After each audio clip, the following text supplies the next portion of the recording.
Hello students, in the last lecture we discussed what are the limitations of valence bond theory और last limitation जो हमने discuss किया था इसमें हमने ये लिखा था कि valence bond theory is unable to explain the bonding in compounds of beryllium, boron and carbon. तो बेरिलियम का एटॉमिक नंबर बच्चों 4 होता है, कॉन्फ़िगरेशन 1s2 2s2 होता है, इसमें कोई भी अनपेड इलेक्ट्रॉन नहीं होता। तो according to valence bond theory इसको बॉन्ड बनाना ही नहीं चाहिए था, ठीक है। लेकिन ये कितने बॉन्ड बनाता है? 2 बॉन्ड्स बनाता है। ऐसे ही बोरॉन एटॉमिक नंबर 5 होता है, कॉन्फ़िगरेशन होता है 1s2 2s2 2p1, इसके पास सिर्फ एक अनपेड इलेक्ट्रॉन रहता है, तो इसको सिर्फ एक बॉन्ड बनाना चाहिए, लेकिन ये बॉन्ड कितने बनाता है? 3।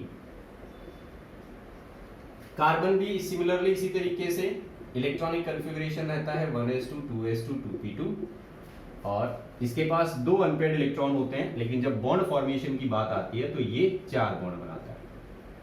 तो वैलेंस बॉन्ड थ्योरी जो है वो इस चीज को एक्सप्लेन नहीं कर पाई। बाद में इस थ्योरी को जो है वो कुछ इंप्रूव किया गया। कुछ लोगों ने ये बोला कि ये जो कॉन्फ़िगरेशन आप यहाँ पर लिख रहे हो ये कॉन्फ़िगरेशन एक्चुअल में ग्राउंड स्टेट में होते हैं। और ग्राउंड स्टेट किसको बोला?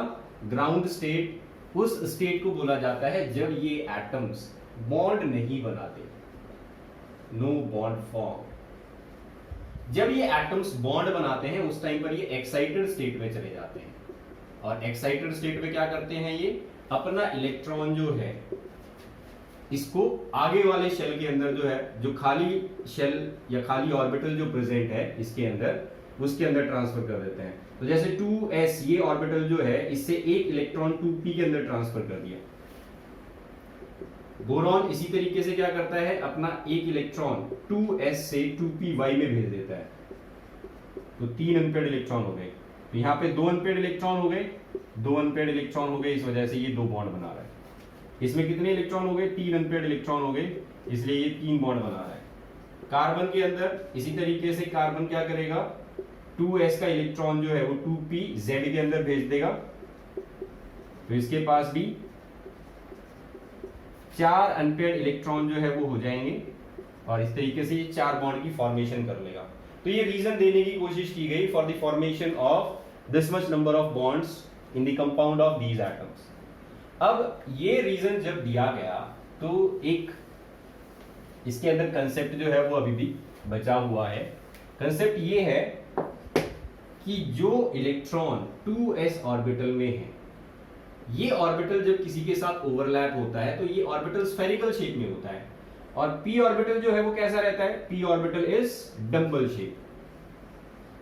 तो भाई 2s तो स्फेरिकल है लेकिन 2p डम्बल शेप है। अगर आप 2s की ओवरलैपिंग करते हो किसी एटम के साथ तो ओवरलैपिंग एरिया जो है वो अलग रहता है, लेकिन जब हम 2p की ओवरलैपिंग करते हैं किसी दूसरे एटम के साथ तो इसकी ओवरलैपिंग एरिया जो है वो अलग रहती है, ठीक है। तो ओवरलैपिंग एरिया क्योंकि अलग अलग है दोनों ऑर्बिटल्स का, इस वजह से इनके जो बॉन्ड बनेंगे उन बॉन्ड की बॉन्ड लेंथ और बॉन्ड एनर्जी जो आएगी वो भी डिफरेंट आनी चाहिए, ठीक है। तो यहां पर जो बॉन्ड बन रहा है इसकी बॉन्ड लेंथ और इसकी बॉन्ड एनर्जी जो आएगी वो इनसे अलग रहेगी जो p ऑर्बिटल से ओवरलैपिंग से बने। लेकिन जब एक्सपेरिमेंटली डाटा जो था उसको वेरीफाई किया गया तो हमें ये पता चला ऑल दी बॉन्ड्स, सारे के सारे बॉन्ड्स कैसे हैं? Are same in bond length and bond energy. Bond length same है सभी बॉन्ड्स की और बॉन्ड एनर्जी सेम है। तो इसका ये मतलब हुआ कि अभी भी हमारा जो है एक्सप्लेनेशन कंप्लीट नहीं है, क्योंकि हमारा थियोरेटिकल एक्सप्लेनेशन उसके अकॉर्डिंग हमें p ऑर्बिटल से बनने वाले बॉन्ड की एनर्जी और s ऑर्बिटल से बनने वाले बॉन्ड की एनर्जी डिफरेंट मिलनी चाहिए थी, लेकिन एक्सपेरिमेंटली हमें सभी बॉन्ड्स की एनर्जी जो है वो क्या मिल रही है? सेम मिल रही है। तो इसका एक्सप्लेनेशन अभी भी किसी के पास नहीं था। अब एक साइंटिस्ट आते हैं, इनका नाम था लिनस पॉलिंग। तो ये एक नया कंसेप्ट देते हैं। इन्होंने क्या बोला? इन्होंने ये बोला कि ये जो एटॉमिक ऑर्बिटल्स हैं, ठीक है, साइंटिस्ट का नाम था लिनस पॉलिंग। इन्होंने एक नया कंसेप्ट जो था वो समझाने की कोशिश की।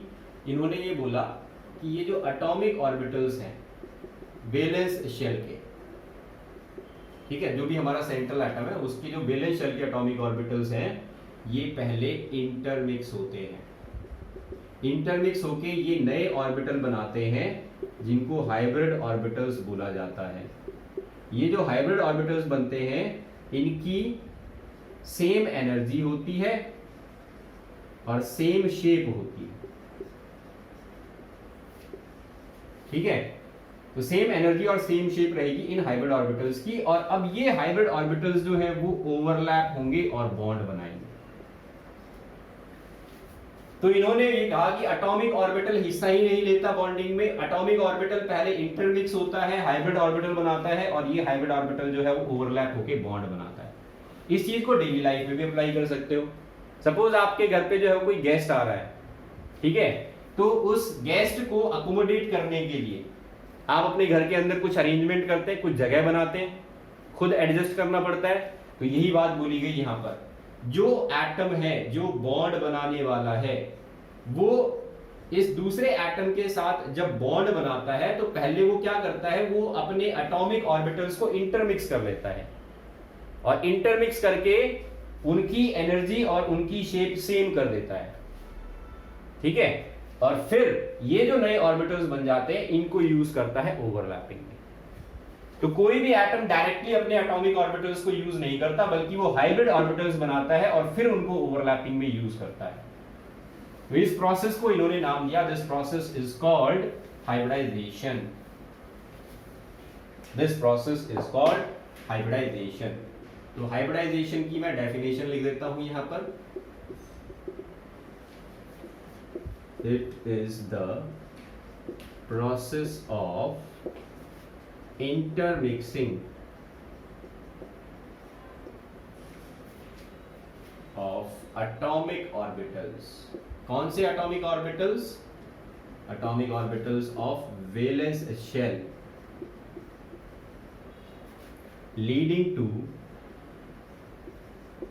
the formation of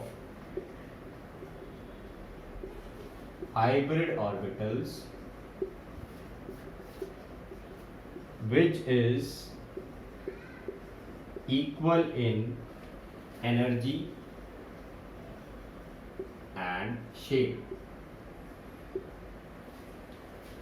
तो ये प्रोसेस जो है इसको बोला जाएगा hybridization।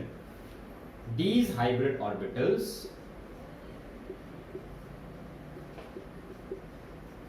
take part in bonding, और ये हाइब्रिड ऑर्बिटल्स जो है वो अब हिस्सा लेंगे बॉन्ड बनाने में, ठीक है। तो ये कंसेप्ट जो था लिनस पॉलिंग ने इंट्रोड्यूस किया था और इसको हम हाइब्रिडाइजेशन बोलते हैं। अब हाइब्रिडाइजेशन जो होती है इसके कुछ रूल्स होते हैं, कुछ कंडीशंस होती है जो हमें फॉलो करनी होती है। तो चलिए अब कंडीशंस जो है वो देख लेते हैं एक बार, कैसे बनेंगे hybrid orbitals. So there are conditions. सबसे पहली कंडीशन है द एटॉमिक ऑर्बिटल्स इंटरमिक्सिंग। जो एटॉमिक ऑर्बिटल्स इंटरमिक्स होते हैं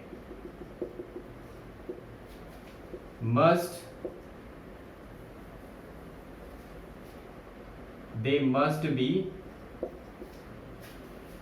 similar in energy और slightly different in energy। तो जो एटॉमिक ऑर्बिटल्स जो आप मिक्स करने वाले हो या तो उनकी एनर्जी सेम होनी चाहिए या फिर थोड़ा सा डिफरेंस जो है वो चल सकता है। ऐसे ही एटॉमिक ऑर्बिटल्स इंटरमिक्स हो सकते हैं। ज्यादा एनर्जी डिफरेंस जिन एटॉमिक ऑर्बिटल्स के बीच में है उनको आप इंटरमिक्स नहीं कर सकते, ठीक है। तो ये मतलब हुआ इसका।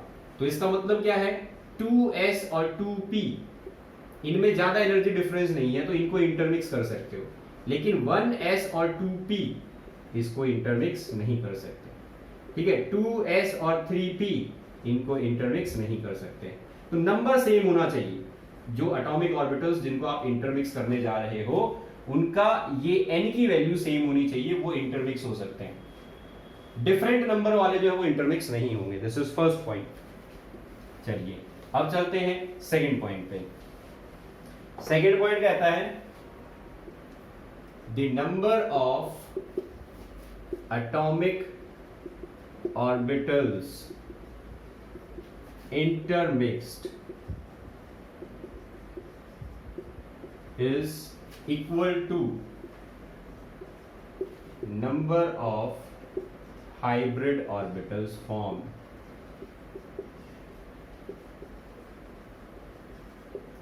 जितने एटॉमिक ऑर्बिटल्स आप इंटरमिक्स करोगे उतने ही हाइब्रिड ऑर्बिटल्स बनेंगे। तो देखो हाइब्रिड ऑर्बिटल को हम कैसे दिखाते हैं, ये s है और ये p ऑर्बिटल है। तो ये जब मिक्स होते हैं तो हाइब्रिड ऑर्बिटल जो बनता है इसको हम इस तरीके से दिखाते हैं, एक बड़ा लोब और एक छोटा lobe. This is the hybrid orbital. दो एटॉमिक ऑर्बिटल्स मैंने इंटरमिक्स किए, एक s और एक p, तो दो ही हाइब्रिड ऑर्बिटल बनेंगे। ये लिखा है इस पॉइंट में। तो हाइब्रिड ऑर्बिटल्स को हमेशा एक लार्जर और एक स्मॉलर लोब से रिप्रेजेंट किया जाता है और कंडीशन ये रहती है जितने एटॉमिक ऑर्बिटल्स इंटरमिक्स उतने ही हाइब्रिड ऑर्बिटल्स फॉर्म। चलिए अब चलते हैं थर्ड पॉइंट पे। थर्ड पॉइंट है these hybrid orbitals attain a specific orientation in 3D space which gives geometry to the molecule। Molecule की ज्योमेट्री जो है वो कैसे बनेगी, ये हाइब्रिड ऑर्बिटल्स जो बने हैं ये एक पर्टिकुलर एंगल पे चले जाएंगे, तो जिस भी एंगल पे ये जाएंगे मॉलिक्यूल जो है वो वैसी ही शेप बनाएगा। तो शेप लीनियर हो सकती है, ट्रायंगुलर प्लानर हो सकती है, टेट्राहेड्रल हो सकती है, ठीक है, ट्राइगोनल बाइपिरामिडल हो सकती है, ऑक्टाहेड्रल हो सकती है। तो ये सभी शेप कैसे बनेंगी, इन हाइब्रिड ऑर्बिटल्स की ओरिएंटेशन की वजह से। Next point, the hybrid orbitals formed, ये जो हाइब्रिड ऑर्बिटल्स बनते हैं they are equal in shape and energy. इनकी शेप और इनकी एनर्जी क्या रहती है, बराबर रहती है। And last point is these hybrid orbitals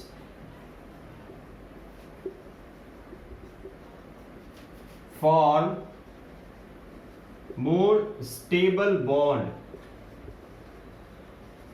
than atomic orbitals।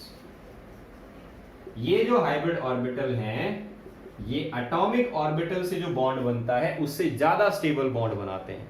तो ये कंडीशंस हैं बच्चों हाइब्रिड ऑर्बिटल्स बनाने की।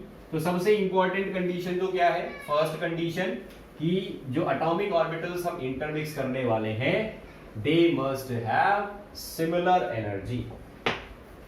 अब मैं आपको जो है कुछ एग्जांपल्स समझा देता हूं जिसमें इंटरमिक्सिंग हो रही है और हाइब्रिडाइजेशन जो है वो बन रही है। तो देखो सबसे सिंपल मॉलिक्यूल जो है वो हम यूज करते हैं BeCl2। BeCl2 में सेंट्रल एटम क्या है, बेरिलियम। एटॉमिक नंबर कितना है 4, कॉन्फ़िगरेशन कितनी है 1s2 2s2। ये इसकी ग्राउंड स्टेट थी, ठीक है, ग्राउंड स्टेट का कॉन्फ़िगरेशन है ये। एक्साइटेड स्टेट में क्या हो जाएगा 2s1 और 2px1, this is the excited state. अब देखो यहां पर वैलेंस शेल कौन सा है, तो सबसे बड़ा n जो होता है वो हमारा वैलेंस शेल होता है, तो सेकंड शेल हमारा वैलेंस शेल है। कितने ऑर्बिटल्स हैं इसके अंदर 2s और 2p, दो ऑर्बिटल्स थे। ये दोनों ऑर्बिटल्स इंटरमिक्स होंगे और दोनों ऑर्बिटल्स इंटरमिक्स होके क्या बनाएंगे, दो हाइब्रिड ऑर्बिटल्स बनाएंगे। तो अभी हमने पढ़ा था भाई कि 2s जो होता है और 2p जो होता है वैलेंस शेल का ऑर्बिटल, ये आपस में इंटरमिक्स हो जाते हैं और इंटरमिक्स होके क्या बनाते हैं, दो हाइब्रिड ऑर्बिटल्स बना लेते हैं। तो इन्होंने बना दिए दो हाइब्रिड ऑर्बिटल्स। अब ये दोनों हाइब्रिड ऑर्बिटल्स जो हैं वो 3 डायमेंशनल स्पेस में इस तरीके से अरेंज हो जाते हैं कि इनके बीच में मैक्सिमम डिस्टेंस रहे। ताकि इनके अंदर जो इलेक्ट्रॉन हम भरने वाले हैं उसमें मिनिमम रिपल्शन रहे। तो तुम्हारा सबसे पहला काम है एटॉमिक ऑर्बिटल को मिक्स करना, फिर हाइब्रिड ऑर्बिटल बनाना, और हाइब्रिड ऑर्बिटल बना के ये शेप बनाना। ये शेप बन गई। अब इसके अंदर जो 2 इलेक्ट्रॉन्स थे वो फिल कर दो, 1 और 2। तो इलेक्ट्रॉन्स बाद में फिल होंगे, पहले ऑर्बिटल बनेगा। इलेक्ट्रॉन फिल कर दिए। अब देखो ये किसके साथ बॉन्ड बना रहा है, क्लोरीन के साथ। तो क्लोरीन का एटम जो है वो अपना वैलेंस शेल इसके साथ ओवरलैप करता है, ओवरलैप करके ये बॉन्ड बना लेता है। ऐसे ही दूसरा क्लोरीन का एटम इधर अपना वैलेंस शेल जो है उसको ओवरलैप करता है और ये बॉन्ड बना लेता है। कितने बॉन्ड बन गए, 2 बॉन्ड बन गए।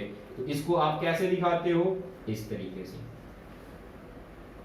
तो इस मॉलिक्यूल के अंदर 2 हाइब्रिड ऑर्बिटल्स जो है वो बनते हैं, और ये दोनों हाइब्रिड ऑर्बिटल्स ओवरलैपिंग में हिस्सा लेते हैं और फिर ये बनाते हैं बॉन्ड। तो इस तरीके से BeCl2 का मॉलिक्यूल एक्सप्लेन किया लिनस पॉलिंग ने। और ये दोनों हाइब्रिड ऑर्बिटल्स जो हैं ये कैसे हैं, they are same in shape, shape same है इनकी और एनर्जी सेम है। तो अब आपको इन दोनों बॉन्ड्स की बॉन्ड एनर्जी क्या मिलेगी, सेम। बॉन्ड एनर्जी सेम मिलेगी because they are made up of hybrid orbitals which are similar in shape and similar in energy. तो ये एक्सप्लेनेशन दिया लिनस पॉलिंग ने इस कंसेप्ट का यूज करके। अब मैं आपको एक और चीज यहां पर बता देता हूं। ये जो हाइब्रिडाइजेशन हो रही है, इस हाइब्रिडाइजेशन को यहां पर एक नाम दिया गया है sp। हाइब्रिडाइजेशन sp कहलाएगी। तो हाइब्रिडाइजेशन sp क्यों कहलाई, क्योंकि एक s और एक p इंटरमिक्स हुआ। तो s की पावर 1 p की पावर 1, इसका मतलब है sp हाइब्रिडाइजेशन। ठीक है। तो BeCl2 it shows sp hybridisation. और जब भी sp हाइब्रिडाइजेशन होती है किसी मॉलिक्यूल में, मॉलिक्यूल हमें कैसा दिखता है, लीनियर ज्योमेट्री दिखाता है। तो ये एक्सप्लेनेशन हो गया BeCl2। चलिए अब हम चलते हैं नेक्स्ट मॉलिक्यूल के एक्सप्लेनेशन पे। लिनस पॉलिंग जो है वो BeCl3 के मॉलिक्यूल को कैसे एक्सप्लेन करेंगे, तो आओ देखते हैं। इन्होंने मॉलिक्यूल लिया BeCl3 का, इसमें बोला कि भाई बोरॉन का एटॉमिक नंबर 5 कॉन्फ़िगरेशन जो है वो हो गया 1s2 2s2 2p1। ये ग्राउंड स्टेट है। ठीक है। एक्साइटेड स्टेट में जब जाएगा तो क्या हो जाएगा, 1s2 2s1 2px1 2py1। ये एक्साइटेड स्टेट हो गई। अब देखो इसका वैलेंस शेल जो है वो कौन सा है, जिसमें ये 2 लिखा हुआ है, ये वैलेंस शेल के ऑर्बिटल्स हैं। तो कितने ऑर्बिटल्स हैं, 3 ऑर्बिटल हो गए, 2s 2px और 2py। These are the atomic orbitals of valence shell. अब ये एटॉमिक ऑर्बिटल्स जो है उनको बना लो इस तरीके से। ये 2px बना दिया मैंने, ठीक है, 2py बना दिया मैंने। ये आपस में इंटरमिक्स होंगे, और इंटरमिक्स होके क्या बनाएंगे, ये बनाएंगे हाइब्रिड ऑर्बिटल। कितने हाइब्रिड ऑर्बिटल बनाएंगे, जितने एटॉमिक ऑर्बिटल मिक्स हुए हैं। तो हाइब्रिड ऑर्बिटल हमेशा ऐसा ही बनेगा। ठीक है, हाइब्रिड ऑर्बिटल हमेशा ऐसा ही बनेगा। तीनों हाइब्रिड ऑर्बिटल कैसे रहेंगे, शेप में सेम रहेंगे, इनकी शेप सेम रहेगी और सेम एनर्जी भी रहेगी। अब ये 3 हाइब्रिड ऑर्बिटल्स जो है वो 3 डायमेंशनल स्पेस में इस तरीके से अरेंज हो जाते हैं कि इनके अंदर जब इलेक्ट्रॉन जो भरे जाए तो इनके अंदर रिपल्शन मिनिमम हो। तो ये 120 डिग्री के एंगल पे अरेंज हो जाते हैं, और 120 डिग्री के एंगल पे जब ये अरेंज होते हैं तो क्या बन जाता है, ट्रायंगुलर शेप। ठीक है, तो ये अरेंजमेंट आ गया हमारे पास हाइब्रिड ऑर्बिटल्स का। अब इसके अंदर कितने इलेक्ट्रॉन भरने हैं, 1 2 3, 3 इलेक्ट्रॉन्स फिल करने हैं, 1 2 3। तो पहले हाइब्रिड ऑर्बिटल बनेगा, वो ऐसी अरेंजमेंट अटेन करेगा, फिर उसमें इलेक्ट्रॉन फिल करना है, और फिर इसकी बॉन्डिंग किसके साथ दिखानी, क्लोरीन के साथ। तो अब क्लोरीन का एटम आएगा, वैलेंस शेल वाला इलेक्ट्रॉन जो है वो शेयर करेगा और बॉन्ड बना लेगा। तो इस तरीके से हमने BeCl3 का जो मॉलिक्यूल है इसके 3 बॉन्ड, ये और ये 3 बॉन्ड बनाएगा बोरॉन क्लोरीन के साथ। और ये तीनों बॉन्ड कैसे रहेंगे, they will be same in energy. अब इसकी हाइब्रिडाइजेशन जो है उसको हम क्या नाम देंगे, तो एक S और 2 P इंटरमिक्स हुए, तो इस हाइब्रिडाइजेशन को हम नाम देते हैं sp2। P के 2 ऑर्बिटल्स और S का 1 ऑर्बिटल इंटरमिक्स हो रहा है, तो हाइब्रिडाइजेशन इज कॉल्ड sp2। और sp2 हाइब्रिडाइजेशन जब होती है तो शेप या ज्योमेट्री कैसी बनती है, तो देखो ये क्या बना था, ट्रायंगल। तो ट्रायंगल बना था, तो इस ज्योमेट्री का नाम रहेगा ट्रायंगुलर प्लानर। तो बच्चों इस तरीके से आप सभी मॉलिक्यूल्स जो हैं उनकी हाइब्रिडाइजेशन बना के और इस तरीके से उनकी बॉन्डिंग को एक्सप्लेन कर सकते हो और ये प्रूव कर सकते हो कि जो बॉन्ड बन रहा है वो सेम एनर्जी का है, क्योंकि हाइब्रिड ऑर्बिटल बना था और हाइब्रिड ऑर्बिटल ने बॉन्डिंग में हिस्सा लिया था। तो मैं अब आपको जो है वो एक टेबल बना रहा हूं और एक फॉर्मूला सिखा रहा हूं। इस फॉर्मूले का यूज करके आप किसी भी मॉलिक्यूल की हाइब्रिडाइजेशन कैलकुलेट कर सकते हो। तो देखो टेबल है नंबर ऑफ हाइब्रिड ऑर्बिटल्स। कोई भी मॉलिक्यूल जो है उसमें कितने हाइब्रिड ऑर्बिटल्स बनेंगे, ठीक है। जितने हाइब्रिड ऑर्बिटल्स बनते हैं भाई उसी के हिसाब से हाइब्रिडाइजेशन होती है। तो अभी मैंने आपको दो एग्जांपल दिखाए, s और p मिक्स हो रहे हैं तो दो हाइब्रिड ऑर्बिटल बन रहे हैं। दो हाइब्रिड ऑर्बिटल बनते हैं तो sp हाइब्रिडाइजेशन आती है। एक s और दो p इंटरमिक्स होते हैं तो तीन हाइब्रिड ऑर्बिटल्स बनते हैं और तीन हाइब्रिड ऑर्बिटल्स बनते हैं तो sp2 हाइब्रिडाइजेशन होती है। तो हाइब्रिडाइजेशन अगर दो हाइब्रिड ऑर्बिटल्स बने हैं तो sp रहेगी, तीन हाइब्रिड ऑर्बिटल्स अगर बने हैं तो sp2 रहेगी, चार हाइब्रिड ऑर्बिटल्स अगर बने हैं तो sp3 हाइब्रिडाइजेशन रहेगी, पांच हाइब्रिड ऑर्बिटल्स अगर बने हैं तो sp3d, ठीक है, sp3d हाइब्रिडाइजेशन रहेगी और छह हाइब्रिड ऑर्बिटल्स अगर बने हैं तो sp3d2 हाइब्रिडाइजेशन रहेगी। ये हाइब्रिडाइजेशन हम स्टडी करने वाले हैं 12th क्लास के अंदर। डी ऑर्बिटल किसमें होता है, डी ऑर्बिटल होता है ट्रांजिशन मेटल्स में। तो ट्रांजिशन मेटल्स के जब कंपाउंड हम पढ़ना शुरू करते हैं तो वहां पर डी हाइब्रिडाइजेशन जो है वो बहुत ज्यादा हमें देखने को मिलती है। चलो अब देखो ये जब हाइब्रिडाइजेशन बनती है तो मॉलिक्यूल की ज्योमेट्री कैसी रहती है, ऐसी शेप बन जाती है, this is linear geometry. sp2 hybridisation रहती है तो ज्योमेट्री कैसी बनती है, तो ऐसी ज्योमेट्री बनाता है, this is triangular planar. sp3 hybridisation जब होती है तो कैसी ज्योमेट्री बनती है, ऐसी ज्योमेट्री बनती है, दिस इज कॉल्ड टेट्राहेड्रल। तो ये ज्योमेट्री का नाम है और शेप बना रहा हूं साथ साथ। जब sp3d हाइब्रिडाइजेशन होती है तो ज्योमेट्री कैसी बनती है, तो देखो यहां पर बना रहा हूं, पहले तो एक ट्रायंगल बना लो इस तरीके से, ठीक है। ये ट्रायंगल हो गया हमारा प्लेन में और इस प्लेन से एक ऑर्बिटल ऊपर और एक हाइब्रिड ऑर्बिटल नीचे। तो ये हो गई ट्राइगोनल बाइपिरामिडल, या इसको हम ट्राइंगुलर बाइपिरामिडल भी बोलते हैं, इन शॉर्ट टीबीपी। तो टीबीपी हाइब्रिडाइजेशन कब आती है, जब sp3d हाइब्रिडाइजेशन होती है। तो देखो पांच ऑर्बिटल्स मिक्स हुए थे तो 1 2 3 4 5 हाइब्रिड ऑर्बिटल्स बनेंगे। अब देखो लास्ट वाली sp3d2 हाइब्रिडाइजेशन जब होगी, मतलब 6 हाइब्रिड ऑर्बिटल्स जब बनेंगे तो ज्योमेट्री कैसी रहेगी, तो पहले तो एक स्क्वायर बना लो इस तरीके से,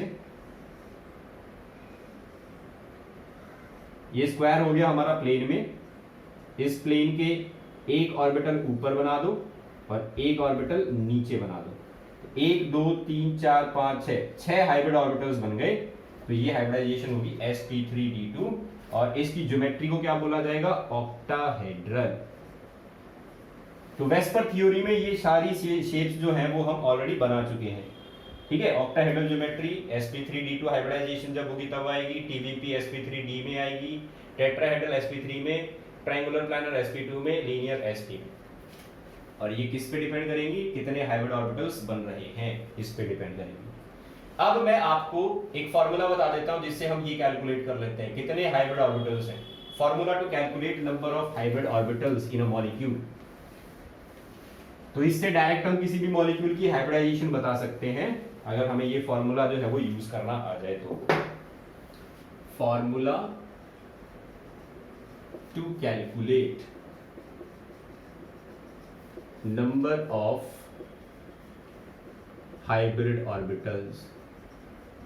तो भाई सभी मॉलिक्यूल्स के लिए तो इस तरीके से एक्सप्लेन करना पॉसिबल नहीं है ना, जैसा हमने DeCl2 और BCl3 में एक्सप्लेनेशन दिया। पहले हम कन्फिगरेशन लिख रहे हैं, फिर हम उसके जो एक्साइटेड स्टेट जो है उसको बना रहे हैं, फिर एक्साइटेड स्टेट से हम एटॉमिक ऑर्बिटल्स जो हैं उनको इंटरमिक्स कर रहे हैं, फिर हाइब्रिड ऑर्बिटल्स बना रहे हैं, फिर हम शेप बना रहे हैं और फिर बता रहे हैं मॉलिक्यूल जो है उसकी शेप कैसी होगी, उसकी ज्योमेट्री कैसी होगी। ठीक है, ऐसा करना जो है वो बहुत लंबा टास्क हो जाएगा, तो हमने एक शॉर्टकट निकाल रखा है, ये फार्मूला होता है, this formula is to calculate number of hybrid orbitals. इस फार्मूले का यूज करके हम नंबर ऑफ हाइब्रिड ऑर्बिटल्स निकाल लेते हैं किसी भी मॉलिक्यूल के। इसको हम रिप्रेजेंट कर रहे हैं x से, नंबर ऑफ हाइब्रिड ऑर्बिटल को हम रिप्रेजेंट कर रहे हैं x से, और फॉर्मूला है हमारे पास half v plus N minus C plus A. इस फॉर्मूले में v जो है this is number of valence electron of central atom, जो भी आपका सेंट्रल एटम रहेगा उसके वैलेंस इलेक्ट्रॉन लेने हैं। n is number of monovalent atom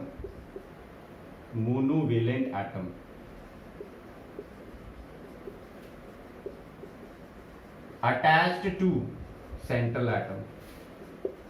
monovalent atom किसको बोला जाता है बच्चों? मोनोवेलेंट एटम हम उस एटम को बोलते हैं जिसकी वैलेंसी 1 हो, जिसकी वैलेंसी 1 हो। और वैलेंसी 1 किसकी होती है? Hydrogen, fluorine, chlorine, bromine, iodine, इनकी वैलेंसी होती है 1।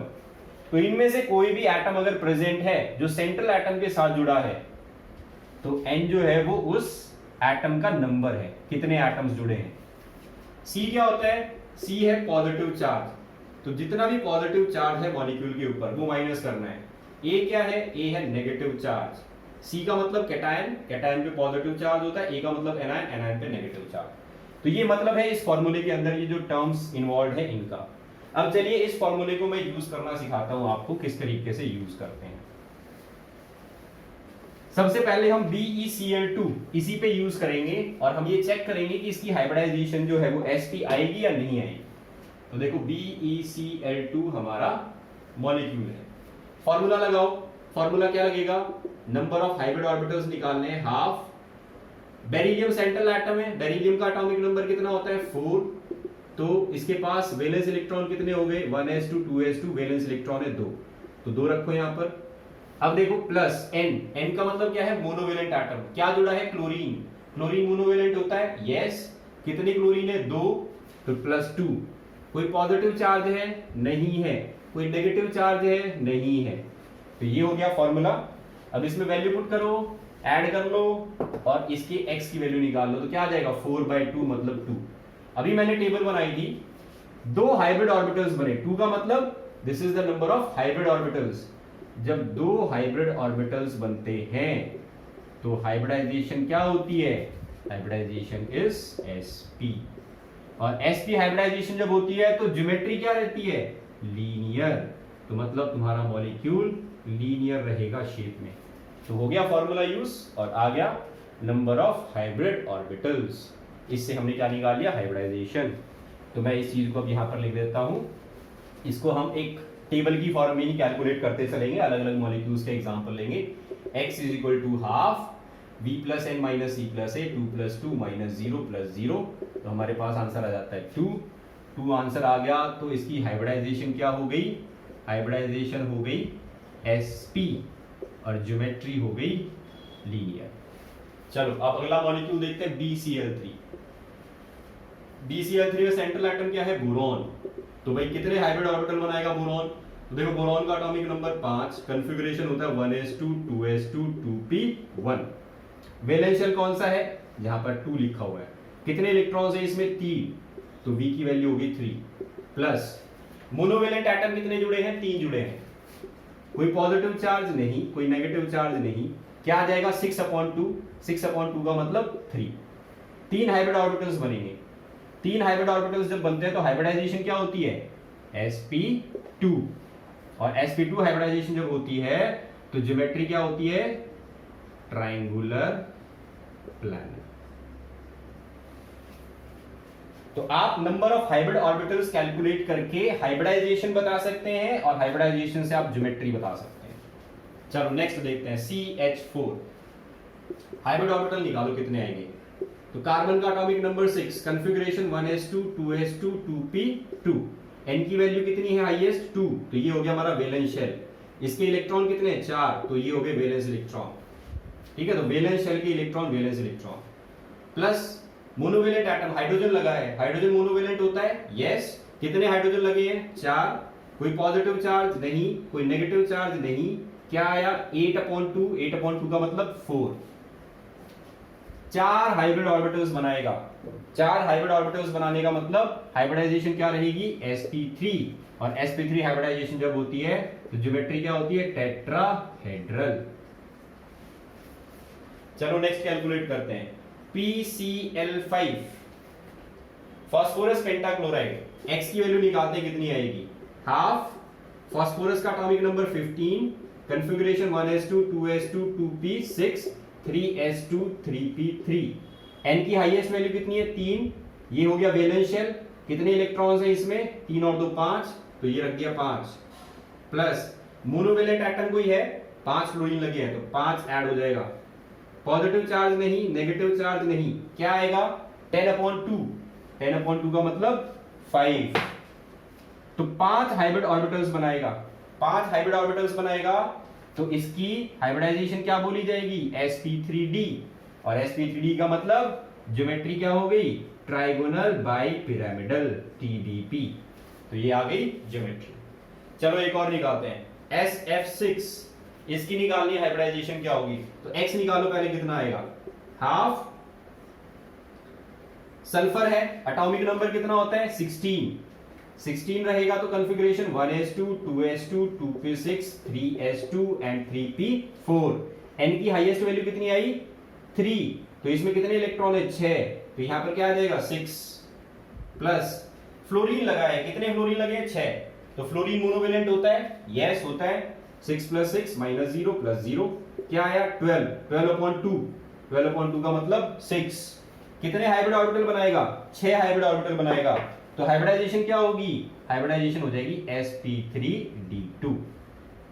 ये हाइब्रिडाइजेशन होती है तो ज्योमेट्री क्या होती है ऑक्टाहेड्रल। तो इस तरीके से आप जो है वो इस मॉलिक्यूल की हाइब्रिडाइजेशन और उसकी ज्योमेट्री निकाल सकते हो इस फॉर्मूले का यूज करके। चलो और फॉर्मूला जो है वो अप्लाई करते हैं कुछ और मॉलिक्यूल्स के ऊपर और इनकी हाइब्रिडाइजेशन और ज्योमेट्री निकालते हैं। तो बच्चों ये क्वेश्चन जो है हाइब्रिडाइजेशन से ऐसे ही पूछा जाता है, डायरेक्ट आपको बोलेगा कि ये फॉर्मूला जो है वो अप्लाई करो और हाइब्रिडाइजेशन बताओ, इस मॉलिक्यूल की हाइब्रिडाइजेशन क्या होगी। तो चलो मैं आपको जो है वो 2-3 एग्जांपल सॉल्व करने के लिए देता हूं, यहां पर आप ट्राई करना है इसको वीडियो को पॉज करके, उसके बाद में हम आंसर जो है वो मैच करेंगे। चलो नेक्स्ट मॉलिक्यूल जो मैं आपके साथ डिस्कस कर रहा हूं, दिस इज IF5, IF5, उससे अगला है IF7, IF7 अभी रहने दो। IF5 कैलकुलेट करो और XEF2 कैलकुलेट करो और एक पॉजिटिव चार्ज वाला ले लेते हैं CH3+ कैलकुलेट करो कितना आएगा, और इसके साथ एक नेगेटिव चार्ज वाला ले लेते हैं CH3- कैलकुलेट करो कितना आएगा।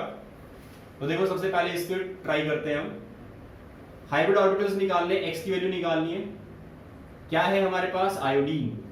आयोडीन क्या होता है नोबल गैस, और आपको पता है नोबल गैस चाहे कोई भी हो, फ्लोरीन के अंदर क्या होता है 2s2 2p5, क्लोरीन में क्या होता है 3s2 3p5, ब्रोमीन में क्या होता है 4s2 4p5, और आयोडीन में क्या होगा 5s2 5p5। इन सभी के अंदर आउटर मोस्ट शेल में 7 इलेक्ट्रॉन्स होते हैं। तो जरूरी नहीं है आप हर बार जो है वो एटॉमिक नंबर याद रखो, थोड़ा सा आप थर्ड चैप्टर पढ़ चुके हो तो ये आइडिया हो जाना चाहिए अब कि कौन से ग्रुप का एलिमेंट है, जिस भी ग्रुप का एलिमेंट है उतनी ही उसकी वैलेंसी रहेगी। तो वैलेंस इलेक्ट्रॉन हो गए 7। अब देखो इसके साथ फ्लोरीन लगा है, फ्लोरीन मोनोवेलेंट होता है, यस इट इज मोनोवेलेंट। तो कितने फ्लोरीन लगे 5, -0 + 0 क्या आया 7 और 5 12/2 6। हाइब्रिड ऑर्बिटल्स कितने बनेंगे 6 हाइब्रिड ऑर्बिटल्स बनेंगे। तो हाइब्रिडाइजेशन क्या हो जाएगी sp3d2, और ज्योमेट्री कैसी होगी, ज्योमेट्री विल बी ऑक्टाहेड्रल। इसका निकालो XEF2, Xe जेनॉन, जेनॉन क्या है? Noble gas. और नोबल गैस कहां होती है? लास्ट में। लास्ट में नोबल गैस जो है उनके अंदर वैलेंस इलेक्ट्रॉन कितने होते हैं? सभी नोबल गैसेस में, हीलियम को छोड़ के जो सबसे ऊपर है उसमें सिर्फ 2 इलेक्ट्रॉन होते हैं, बाकी सभी नोबल गैसेस में 8 इलेक्ट्रॉन होते हैं। तो हम वैलेंस इलेक्ट्रॉन लेंगे 8 प्लस कितने मोनोवेलेंट एटम लगे? 2। तो 8 प्लस 2 माइनस 0 प्लस 0 क्या आया? 10/2 5। 5 आया नंबर, तो हाइब्रिडाइजेशन क्या होगी? sp3d और ज्योमेट्री क्या हो जाएगी? Trigonal bi pyramidal. चलिए नेक्स्ट है cs3 plus. cs3 plus hybrid orbitals निकालने कितने होंगे? तो हाफ प्लस कार्बन है, अभी हमने पीछे एग्जांपल लिया था, कार्बन में कितने वैलेंस इलेक्ट्रॉन होते हैं? 4। हाइड्रोजन कितना लगा है? 3 लगा है, तो प्लस 3। अब देखो इसमें पॉजिटिव चार्ज है, पॉजिटिव चार्ज होता है तो क्या करना पड़ता है? माइनस। कितना पॉजिटिव है? 1 पॉजिटिव है, तो -1 प्लस 0। 4 और 3 7, 7 माइनस 1 6, 6/2 3। 3 हाइब्रिड ऑर्बिटल्स हैं, तो हाइब्रिडाइजेशन क्या हो जाएगी? sp2। हाइब्रिडाइजेशन sp2 है तो ज्योमेट्री क्या बनेगी? Triangular planner. cs3 माइनस जो है, अब इसको भी निकालो, तो हाफ। तो भाई वैलेंस इलेक्ट्रॉन तो 4 है, एटम भी 3 लगे हैं, लेकिन अब नेगेटिव चार्ज आ गया तो -0 प्लस 1। अब क्या हो जाएगा? 4 और 3 7 और 1 8, 8/2, तो ये कितना आ जाएगा? 4। 4 हाइब्रिड ऑर्बिटल बनाएगा, मतलब हाइब्रिडाइजेशन रहेगी sp3 और ज्योमेट्री क्या हो जाएगी? टेट्राहेड्रल। तो इस तरीके से आप किसी भी मॉलिक्यूल की हाइब्रिडाइजेशन कैलकुलेट कर सकते हो बाय यूजिंग दिस फॉर्मूला। चलिए मैं आपको 2-3 और एग्जांपल करवाता हूं जिसमें हमारे पास मोनोवेलेंट एटम नहीं है। तो देखो यहां पर CO2 कार्बन डाइऑक्साइड, इसके निकालने हमें हाइब्रिडाइजेशन। सेंट्रल एटम क्या हो गया? कार्बन। कार्बन के पास कितने वैलेंस इलेक्ट्रॉन होते हैं? 4। अब देखो यहां पर क्या लगा है? ऑक्सीजन। ऑक्सीजन मोनोवेलेंट होता है? नहीं, इट इज डाइवेलेंट। तो डाइवेलेंट है तो यहां पर क्या आ जाएगा? अब 0, क्योंकि ये नंबर तो हमेशा मोनोवेलेंट का ही लगता है भाई। मोनोवेलेंट नहीं है तो 0 रख देना यहां पे। -0 प्लस 0 कोई चार्ज था ही नहीं, क्या आया? 4/2। 4/2 का मतलब 2। 2 नंबर आया तो हाइब्रिडाइजेशन sp और मॉलिक्यूल कैसा रहेगा? लीनियर। तो तुमने देखा होगा मॉलिक्यूल कैसा बनाते हैं हम? लीनियर। नेक्स्ट देखो CO3 2- कार्बोनेट आयन, हाइब्रिडाइजेशन निकालो इसकी। Half. Central atom carbon 4, monovalent atom है? नहीं है, 0। माइनस पॉजिटिव चार्ज है? नहीं है। नेगेटिव चार्ज है? 2 नेगेटिव है तो +2 कर दो। 4 और 2 6, 6/2 3। हाइब्रिडाइजेशन क्या आ गई? sp2। sp2 हाइब्रिडाइजेशन होती है तो मॉलिक्यूल कैसा रहता है? Triangular planar. तो आपने वेस्पर थ्योरी में पढ़ा होगा, this molecule is like this, formal charge -2। तो ये ट्रायंगल बना रहा है, प्लानर ट्रायंगल है, तो ये हो गई ट्रायंगुलर प्लानर ज्योमेट्री। चलिए एक और एग्जांपल देखते हैं ऐसे ही हाइब्रिडाइजेशन कैलकुलेट करने का। नेक्स्ट अब NO3-1, इसका बताओ। तो हाइब्रिडाइजेशन निकालनी है, x निकालेंगे हम। हाफ। नाइट्रोजन पे वैलेंस इलेक्ट्रॉन कितने हैं? 5 प्लस। मोनोवेलेंट एटम है? नहीं है। पॉजिटिव चार्ज है? नहीं है। नेगेटिव चार्ज है? 1 नेगेटिव है। 5 और 1 6, 6/2 3। हाइब्रिडाइजेशन क्या आएगी? sp2। ज्योमेट्री क्या रहेगी? Triangular planner. इसकी शेप कैसे बनाते हैं? NO3-1, तो double bond O, single bond O, single bond O। इस पे नेगेटिव, नाइट्रोजन पे फॉर्मल चार्ज पॉजिटिव, तो ये बन गया हमारा ट्रायंगल और ये हो गई इसकी ज्योमेट्री, ट्रायंगुलर प्लानर। तो इस तरीके से बच्चों आप किसी भी मॉलिक्यूल की हाइब्रिडाइजेशन निकाल सकते हो बाय यूजिंग दिस फॉर्मूला। चलो अब मैं आपको एक चीज और समझा देता हूं।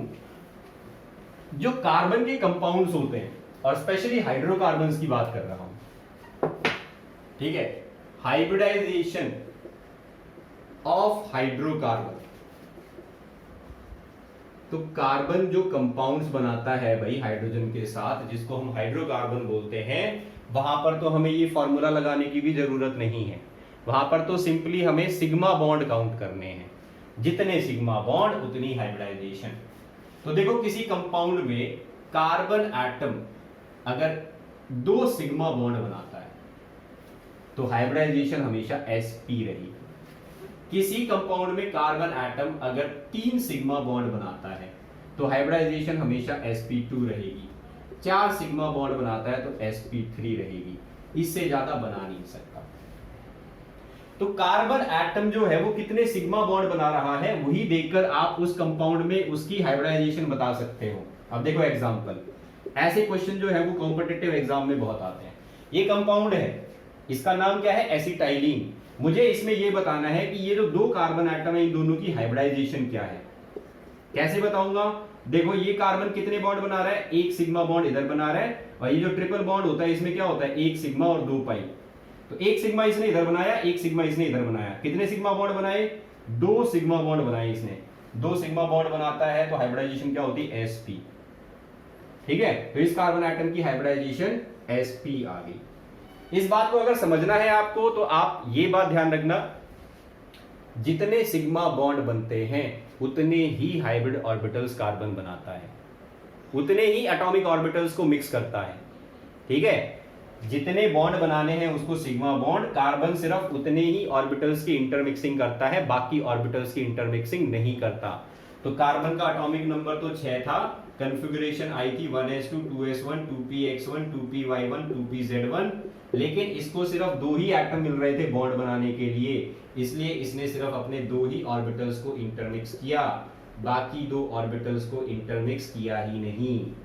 तो ये कैसे रहते हैं, ये अनहाइब्रिडाइज्ड, ये हाइब्रिडाइज्ड होते ही नहीं हैं। तो क्योंकि 2 ही इंटरमिक्स हो रहे हैं और 2 ही हाइब्रिड ऑर्बिटल्स बन रहे हैं, इस वजह से ये मॉलिक्यूल सिर्फ 2 ही सिग्मा बॉन्ड बनाता है। जो अनहाइब्रिडाइज्ड रह जाते हैं ऑर्बिटल, वो साइडवेज ओवरलैपिंग करते हैं, और साइडवेज ओवरलैपिंग से क्या बनता है, पाई बॉन्ड। तो यहां कितने पाई बॉन्ड है, 2 पाई बॉन्ड। कहां से बने, 1 पाई बॉन्ड तो इसकी ओवरलैपिंग से बना, दूसरा पाई बॉन्ड इसकी ओवरलैपिंग से बना। तो कार्बन कंपाउंड्स और स्पेशली हाइड्रोकार्बन्स, उसमें हाइब्रिडाइजेशन बताना और भी इजी है। Just simply count the number of sigma bond formed by them. तो 2 सिग्मा बॉन्ड बना रहा है, इसलिए इसकी हाइब्रिडाइजेशन sp। ये भी एक इधर और एक इधर 2 सिग्मा बॉन्ड बना रहा है, इस वजह से इसकी हाइब्रिडाइजेशन sp। नेक्स्ट देखो, HCH डबल बॉन्ड CHH, कितने सिग्मा बॉन्ड है, 1 2 3। तो अब अगर कोई इस कार्बन की हाइब्रिडाइजेशन पूछे कितने सिग्मा बॉन्ड बनाए, 3 सिग्मा बॉन्ड। 3 सिग्मा बॉन्ड बनाता है तो हाइब्रिडाइजेशन sp2। ऐसे ही ये वाला कार्बन एटम 3 सिग्मा बॉन्ड बनाएगा तो हाइब्रिडाइजेशन sp2। नेक्स्ट एग्जांपल देखो, CHHH CHHH, कितने सिग्मा बॉन्ड बना रहा है, 1 2 3 4। 4 सिग्मा बॉन्ड बनाएगा तो हाइब्रिडाइजेशन क्या रहेगी, sp3। ये लिखा हुआ, इसने कितने सिग्मा बॉन्ड बनाए, 1 2 3 4। तो ये बीच वाला सिग्मा बॉन्ड जो दोनों के साथ काउंट होता है, ध्यान रखना इस चीज को, sp3। चलो अब एक क्वेश्चन जो है वो देखते हैं। ये क्वेश्चन जो है वो आ चुका है आपका, नीट के एग्जाम में आया था। क्वेश्चन दिया, you have this compound CH3 CH2 CH double bond CH single bond C triple bond CH। इसमें आपके पास 1 2 3 4 5 6 कार्बन एटम है। बताओ इनकी हाइब्रिडाइजेशन क्या क्या होगी। तो आपका सबसे पहला काम है, CH3 जो लिखा है उसको इस तरीके से लिख लो, CH2 जहां लिखा है उसको इस तरीके से लिख लो, CH जहां लिखा है इसको इस तरीके से लिख लो, ठीक है, और इसके लास्ट में एक हाइड्रोजन लगा दो। अब देखो ये कितने सिग्मा बॉन्ड बना रहा है, 1 2 3 4, 4 सिग्मा बॉन्ड बना रहा है। तो s की पावर 1 p की पावर 3, 1 + 3 4, तो sp3। ये कितने सिग्मा बॉन्ड बना रहा है, 1 2 3 4। तो इसने भी 4 बॉन्ड बनाए, तो 4 सिग्मा बॉन्ड बनाएगा तो हाइब्रिडाइजेशन s की पावर 1 p की पावर 3, 1 + 3 = 4, तो 4 सिग्मा बॉन्ड। ये देखो कितने सिग्मा बॉन्ड बना रहा है, 1 2 3 सिग्मा बॉन्ड बना रहा है। तो s की पावर 1 p की पावर 2, 1 + 2 3 सिग्मा बॉन्ड। ये कितने सिग्मा बॉन्ड बना रहा है, 1 2 3, इसने भी 3 सिग्मा बॉन्ड बनाए। तो s की पावर 1 p की पावर 2, sp2। फिफ्थ देखो, फिफ्थ कितने सिग्मा बॉन्ड बना रहा है, 1 और 2, 2 सिग्मा बॉन्ड बनाएगा तो हाइब्रिडाइजेशन s की पावर 1 p की पावर 1 sp। इसने कितने सिग्मा बॉन्ड बनाए, 1 और 2, 2 सिग्मा बॉन्ड बनाएगा तो हाइब्रिडाइजेशन sp। तो इस तरीके से आप किसी भी हाइड्रोकार्बन के अंदर कार्बन एटम की हाइब्रिडाइजेशन उसके सिग्मा बॉन्ड देखकर ही बता सकते हैं। ये हो गया बच्चों आज के लिए। अब आपको असाइनमेंट में ऐसे ही मॉलिक्यूल्स जो है वो दिए जाएंगे, आपको उनकी हाइब्रिडाइजेशन कैलकुलेट करनी है। That's all for today.